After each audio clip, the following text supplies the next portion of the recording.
আর দই আলু, এর মধ্যে লাগছে টক দই, টক দইয়ের মধ্যে নুন আর চিনি দিয়ে মিশিয়ে রেখেছি। লাগছে জিরে আর লঙ্কা ভাজা, ভেজে বের করে নিয়েছি। গ্রেট করা সেদ্ধ আলু, কাঁচা লঙ্কা আর শুকনো লঙ্কা একটা, আর সেদ্ধ করা আলু গোল করে কাটা। আর কড়াইতে ঘি দিয়ে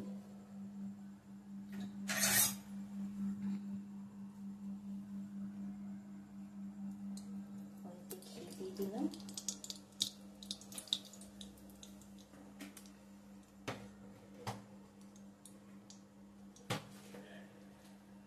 ঘি দিয়ে সাদা জিরে ফোড়ন দিয়ে দিলাম।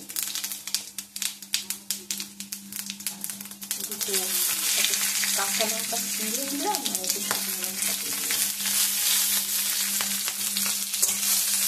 এটাকে দিয়ে দিয়ে এবার টক দইটা এটা চিনি আর নুন দিয়ে মেশানো।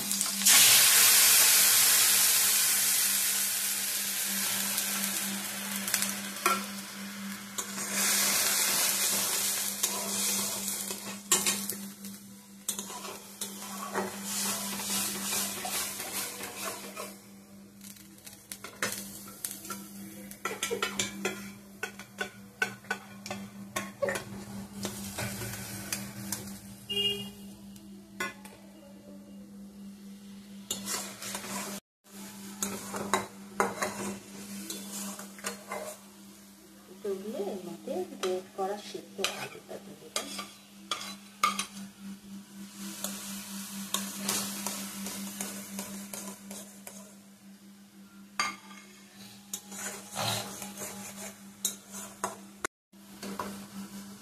এর মধ্যে এই আলুটাকে সেদ্ধ করে নুন দিয়ে একটু সেদ্ধ করে রেখেছি, আর আলুগুলো এর মধ্যে দিয়ে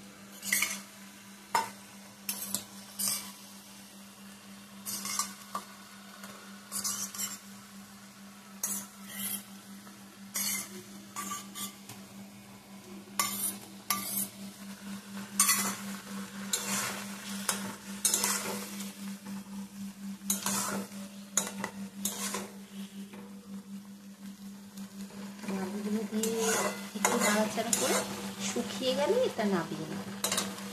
হয়ে গেছে, একটু ঘি, ওপর একটু ঘি দিয়ে